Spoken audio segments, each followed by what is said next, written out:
चलिए दोस्तों, आज हम बिग डिफरेंस बता रहे हैं, बड़ा अंतर बता रहे हैं आपको कि कुछ वर्ड्स के साथ में बहुत बड़ा अंतर होता है, उसे जानना जरूरी है। क्योंकि अगर इनका सही जगह पर यूज नहीं करेंगे आप तो गलत हो सकता है, और अगर इनका नॉलेज है आपको तो आप फर्राटेदार इंग्लिश बोल सकते हैं। किस वर्ड का कहाँ पर सही सटीक यूज करना है वो आप जान सकते हैं। ठीक है, तो बहुत सारी गलतियां भी हो जाती हैं लोगों से, बहुत सारी गलतियां हो जाती हैं, मैंने देखा है।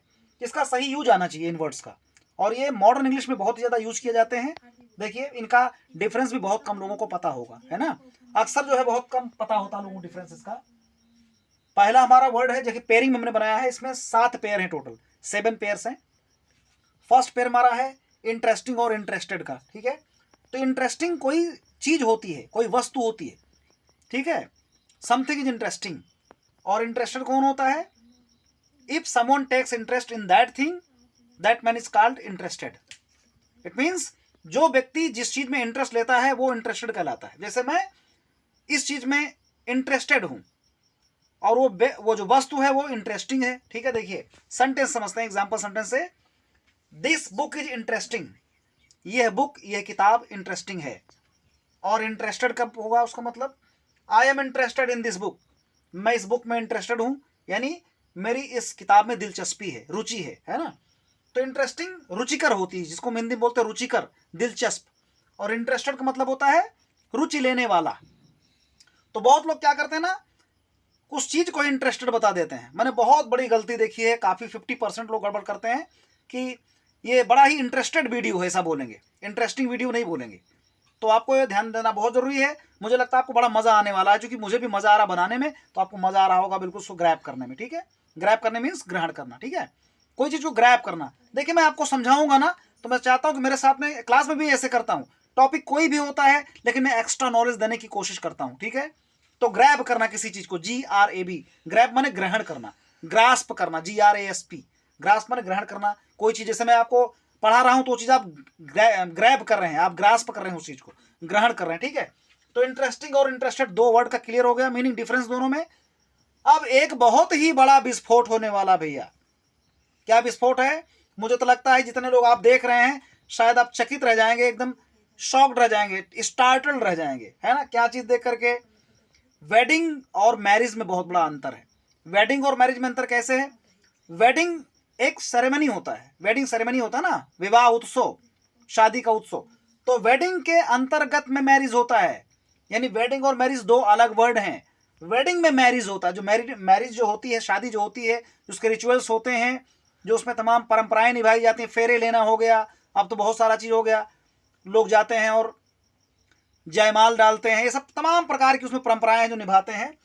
तो वो होता है मैरिज। ठीक है, और मैरिज होता किस में है? वेडिंग में।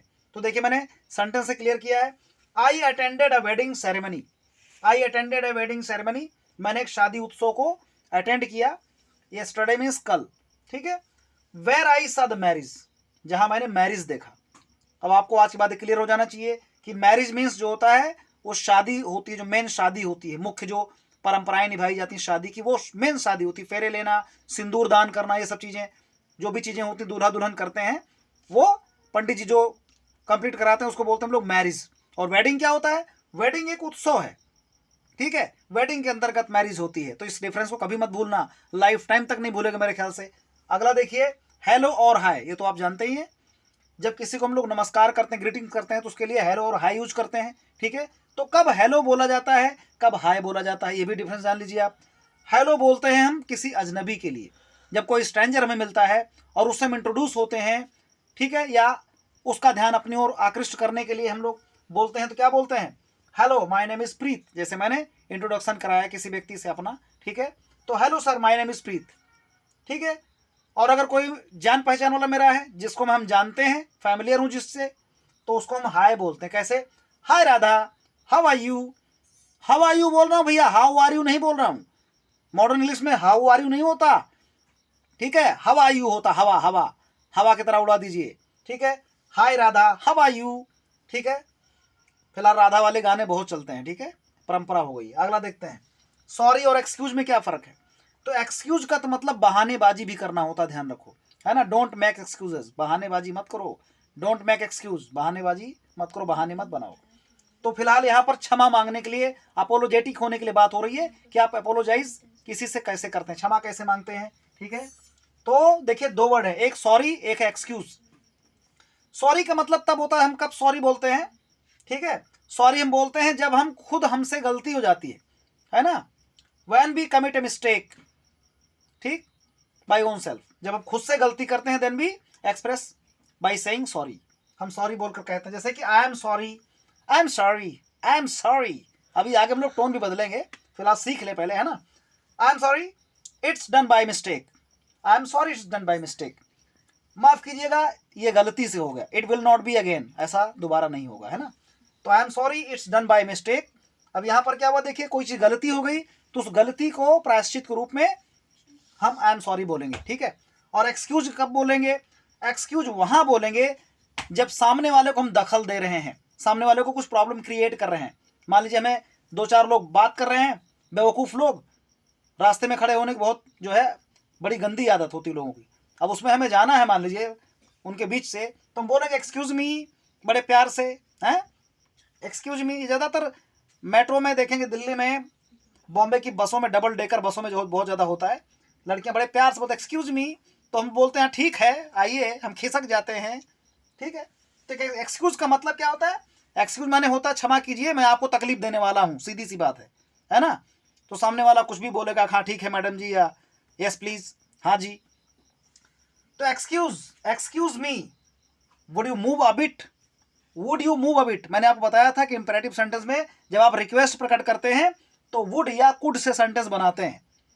Would you move a bit, अब देखिए अबिट, अबिट का मतलब थोड़ा सा, और मूव का मतलब खिसकना होता है, ठीक है।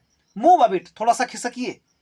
और वुड यू, अब वुड यू कहने से क्या होता है, प्लीज का काम करता है। वुड यू जो है ना, ये वुड यू, ये प्लीज का काम करता है। तो अगर प्लीज नहीं बोलना है तो आप वुड यू बोल सकते हैं, जैसे प्लीज मूव अबिट, कृपया थोड़ा सा खिसकिए, या वुड यू मूव अबिट, थोड़ा सा खिसकेंगे क्या, इसका मतलब कृपया खिसकिए, या कुड यू मूव अबिट। तो ध्यान दीजिए एक्सक्यूज की बात है। एक्सक्यूज कब होता है, जब हम सामने वाले को दखल देते हैं, उसके काम में दखलंदाजी करते हैं, उसको तकलीफ देते हैं, तो हम एक्सक्यूज मी बोलते हैं। और जब हमसे गलती हो जाती है तो क्षमा मांगने के लिए सॉरी बोलते हैं, ठीक है। वैसे अगर आपने बहुत ज़्यादा आपको सीरियसनेस प्रकट करना है सॉरी में, तो आप बोल सकते हैं आई एम एक्सट्रीमली सॉरी, है ना, आई एम सो सॉरी, ऐसा भी चलता है। फिलहाल 5वां नंबर का पेयर देखते हैं, नॉलेज और लर्निंग। देखिए दोनों का मतलब होता है ज्ञान, नॉलेज का मतलब भी ज्ञान होता है और लर्निंग माने भी ज्ञान होता है, लेकिन दोनों में बहुत डिफरेंस है दोस्तों। कैसे डिफरेंस है, नॉलेज का मतलब नो, KNOW, देखो ये नो लिखा है ना, नो, जो चीज नो करके, जो चीज जान करके हमको ज्ञान प्राप्त हो गया है, किसी फैक्ट की जानकारी कहीं से हमको मिली तो उससे हमको ज्ञात हुआ वो चीज, है ना। तो नो, नो मीन्स जानना। जब कोई चीज हम जानते हैं, उसका सर्च करते हैं, उसमें जाकर खोजते हैं और ज्ञान मिलता है तो होता है नॉलेज, ठीक है। वैसे देहात में इसको पढ़ते हैं कनऊ लदगे, कनऊ लदगे, कनऊ माने काना व्यक्ति जो होता है, वन आइड मैन, कनऊ लदगे मतलब कोई चीज लाद लिया गया ना, कनऊ लद गए, मतलब कि काना व्यक्ति जो था ना, काना, काड़ा व्यक्ति, तो वो लद गया, मतलब लद गया माने उसको लोग लाद ले गए, कनऊ लद गए। जैसे जियोग्राफी होता है, तो जियोग्राफी में लोग क्या बोलते हैं, जियो जियरा PHY, जियो जियरा PHY, जियोग्राफी को। ऐसा देहात में लोग मजाक कर रहा था, मैं आई वाज जस्ट किडिंग। चलिए come to the point, don't beat about the bush, ठीक है। नॉलेज, नॉलेज का मतलब होता है जो चीज नो करके हमको ज्ञान प्राप्त हो गया, तो नॉलेज हो गया। और लर्निंग का मतलब लर्न करके कोई ज्ञान प्राप्त हुआ हो, कुछ सीख करके, कुछ प्रैक्टिकल करके कोई नॉलेज हमको मिला होता है, एक्सपीरियंस हम करते हैं, तो होता है लर्निंग। अब आप समझ गए होंगे नॉलेज और लर्निंग में बहुत डिफरेंस है। तो he has a little knowledge, उसको बहुत थोड़ा ज्ञान है, he has a little knowledge, उसको बहुत थोड़ा ज्ञान है। और लर्निंग में क्या है, हिज लर्निंग इज ग्रेट, उसका ज्ञान बहुत ही बड़ा है, यानी उसके पास बड़ा ज्ञान है। आगे, आगे भैया है फ्लो और ब्लो, दो चीजें हैं।